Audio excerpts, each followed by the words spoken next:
ഇത് നമ്മുടെ വെള്ളമുളകിൻ്റെ വിത്ത് പാകിയിട്ട് മുളപ്പിച്ചെടുത്ത തൈകളാണ് കേട്ടോ. ഏകദേശം നല്ല വലിപ്പമായിട്ടുണ്ട്.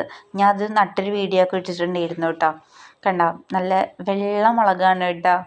അപ്പോൾ വേറെ ചെടിയിലൊക്കെ ഒരുപാട് കായുണ്ട്. ഇപ്പോൾ അതിൽ ജസ്റ്റ് പൂത്ത് വരുന്നേ ഉള്ളൂ കേട്ടോ.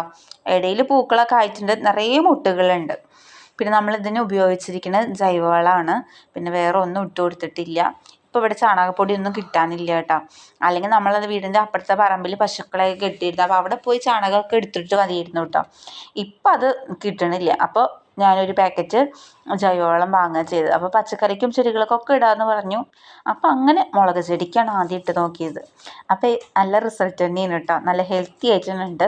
ഒരു പാക്കറ്റ് 200 രൂപയായിരുന്നു കേട്ടോ. നമ്മൾ മണ്ണാർക്കാട് നിന്നാണ് അത് വാങ്ങിയത്. അപ്പോൾ ഇത് ഞാൻ കഴിഞ്ഞ തവണ നട്ട മുളക് ചെടിയാണ് കേട്ടത്. അപ്പോൾ ഏകദേശം എനിക്കൊരു കൈക്കുമ്പിൾ നിറയെ വെള്ളമുളക് കിട്ടിയിട്ടുണ്ട് കേട്ടോ. അപ്പോൾ ഓക്കേ.